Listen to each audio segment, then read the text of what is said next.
Okay, here we are. Welcome to another episode of Selling Hobson by the Pound.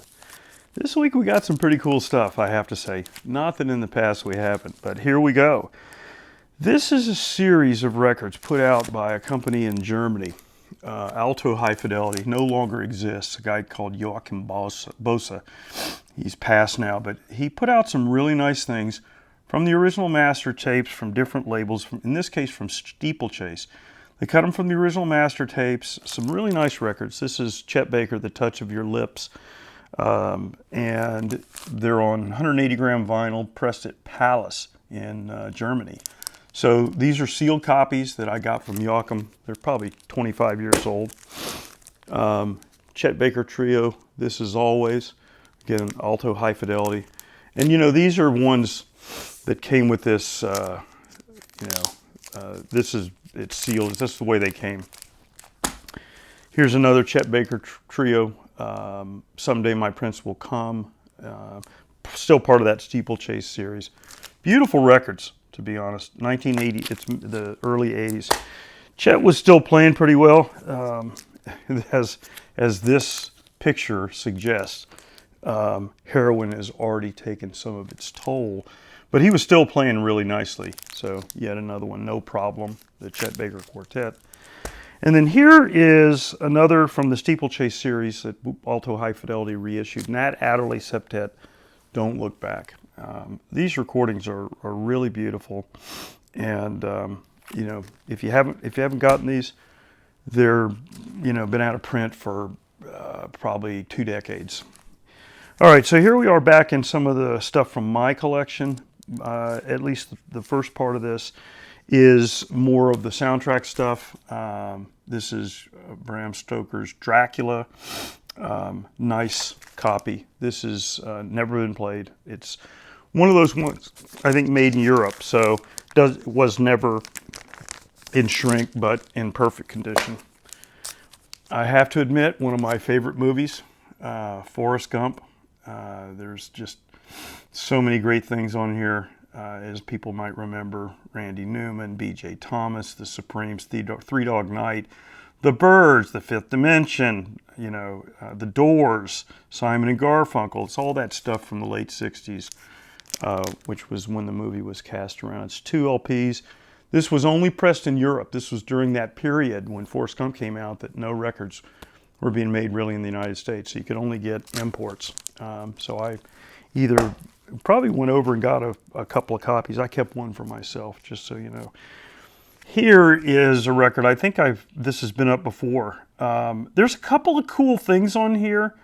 It's a Pete Townshend musical, The Iron Man it's called, and there's a couple tunes on here sung by The Who. Townshend sings some stuff. The one song that I absolutely love on this is called I Eat Heavy Metal. It's the last track on side 1, John Lee Hooker. So I would, there's actually a couple John Lee Hooker performances on here. Nina Simone also sings on this record, but I Eat Heavy Metal is worth the price of admission.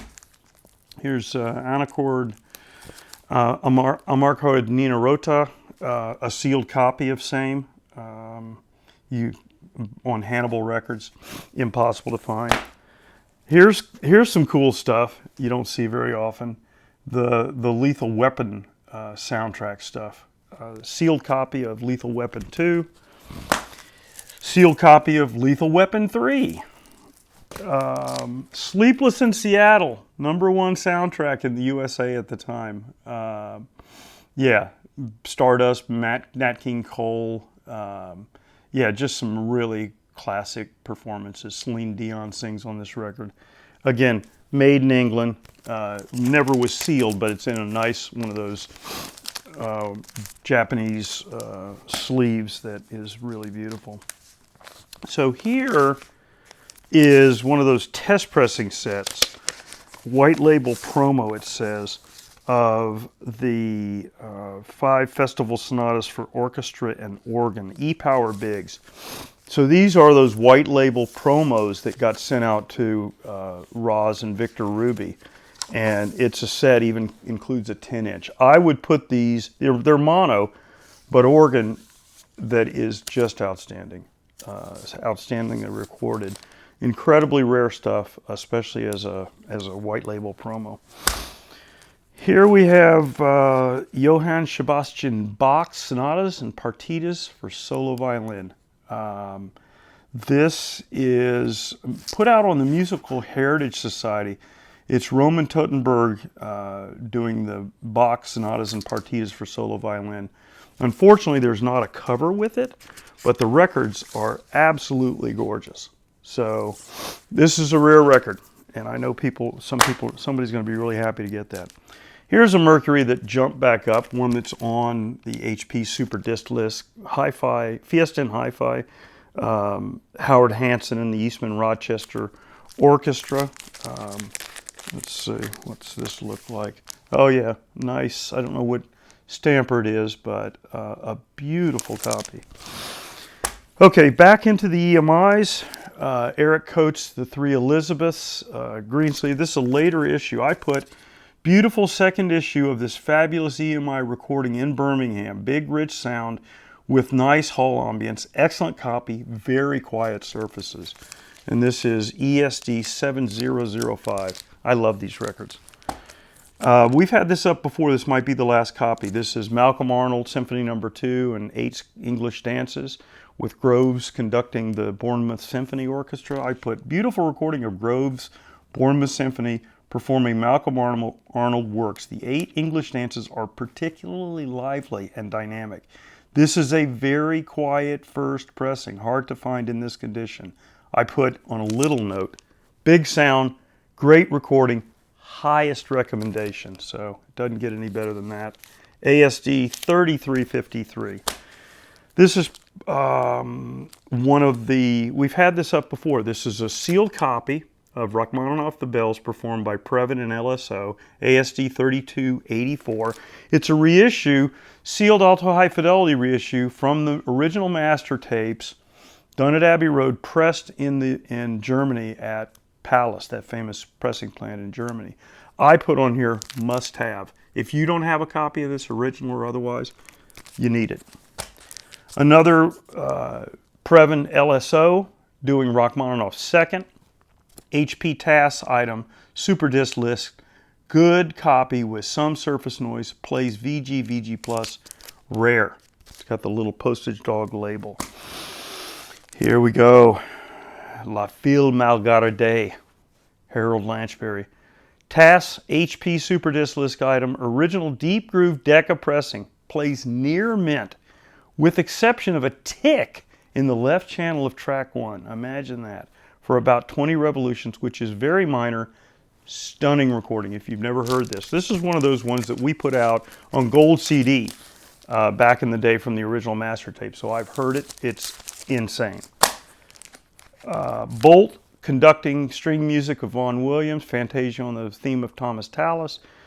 LPO, huge sound on this Bishop and Parker, remember our buddies, EMI production / recording of Bolt LPO performing the string music of Vaughan Williams.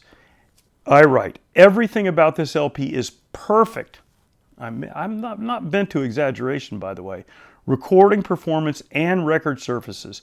This is sound to die for. Absolute top recommendation. ASD 3286, small postage stamp dog label. More Vaughan Williams, Riders to the Sea, big chorus recording I write, perfectly balanced by orchestral accompaniment. Very nice recording. Pressing has some random surface noise that doesn't distract from the enjoyment of the music. I put very big audiophile sound, and here we go. It's a wow. There you go. So, Vaughan Williams, postage stamp dog label. More Vaughan Williams. I must have been in the V's here. Vaughan Williams, Symphony 6. This is one of the Berglund performances with the Bournemouth Symphony. He did the whole entire series. And I put beautiful EMI Odeon. Remember, it's got the sticker, pressed it in UK, but they put the sticker for export because of the dog and horn issue. Copyright owned by RCA here in the United States. Beautiful EMI Odeon pressing with sticker for export, is very dynamic and has dead quiet surfaces. Maybe the best copy I've heard. Audiophile recording for sure. Top recommendation. This is a big week. This is something you don't see very often, and the reason you don't is because these big box sets.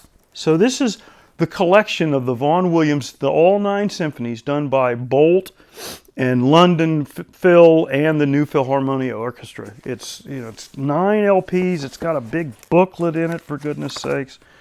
You know, postage stamp dog labels. The complete 9 LP Bolt performance of Vaughan Williams symphonies for EMI in a gigantic box with booklet included. Pressings look unplayed, hard to find in this condition. So, SLS 822. Finally, rounding out this week, Lily Krauss and Simon Goldberg. Simon Goldberg on violin, Lily Krauss on piano as an accompaniment. The 6 sonatas for piano and violin, Mozart.